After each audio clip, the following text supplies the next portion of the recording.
So there's a rumour going around at the moment. The bank want to raise interest rates even more and go higher, even higher than what they are now. This is no joke. This is something that they're intending to do, and the reason why they're doing it is because, well, they can, and they can use inflation as a perfect excuse to make more money on interest on your mortgage. Just have a listen. No surprise that the Bank of Canada is talking about, whispering about another rate hike because they want another rate hike. They're not finished.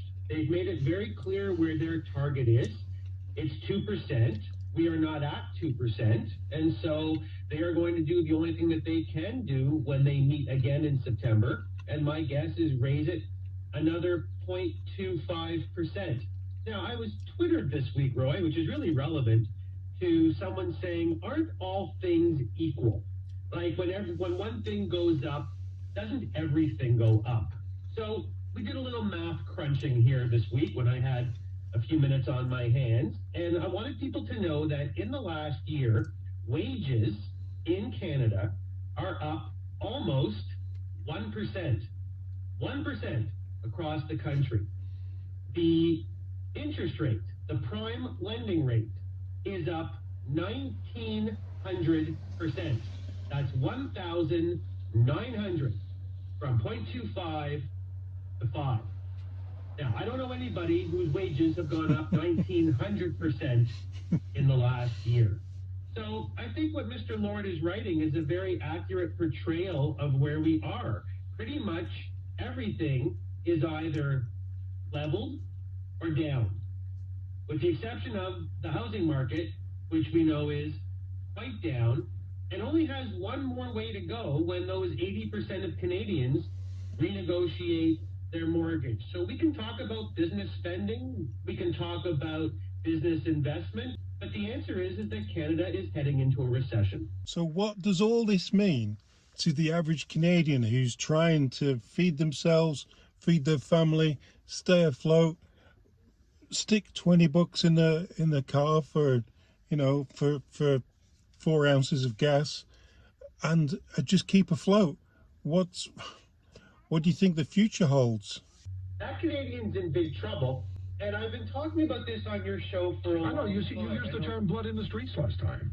That's exactly what I said, blood in the streets, and I think it's coming, and it's the part of this story that confuses me, because I am a social scientist. I'm supposed to know something about behavior, and that's the part that really stumps me right now, is look at these numbers about people that are one paycheck away from insolvency. Look at the bankruptcy statistics that are going up. Look at the numbers on business investment, which are plummeting day by day. And the number of people, remember, they haven't walked away from their houses yet, although I think they're going to, but businesses are walking away from their inventories, they're walking away from their warehouses because they can't pay their rent. And so I always thought that government was elected by the people, for the people, of the people, whatever prepositional phrase you want that ends in people. Oh, this one. And I'm starting to wonder what the mission is of our federal government. I don't quite know who they're supporting right now.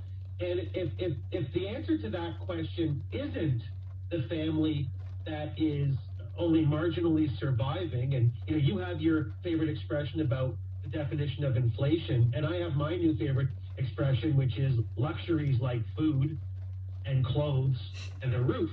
And if you're not in it to help those people, to help increase the disposable income of those families, then I really don't know what you're doing. And so I echo you, Roy, because I don't know who this federal government is out to help. It's absolutely beyond me. I thought that was a great little interview of just the observations of a social economic guy, and what he thinks the government should do, and what they're not doing. It's almost as if the government that we pay to work for us is like working against us, 100% against us. Liberal voters seem to believe that this is all for their good, that they should be paying more money, going to food banks and, oh yeah, I'm at the food bank because it's good, it's better for the country. I just don't get it. Like, why are they pissing all over people in this country? Stop trying to make lives more difficult daily, monthly, all the time. It's ridiculous. We need a new government, a government that might and should work for the people who pay the government to work for them. Imagine I work for Canada Post, right? And I go to work every day. I pick up all the Canada Post letters and I go to UPS. I put them all in the bin in UPS. I get all the UPS parcels and I deliver them. I get my wages from Canada Post. You think that's how this government's working? Till next time.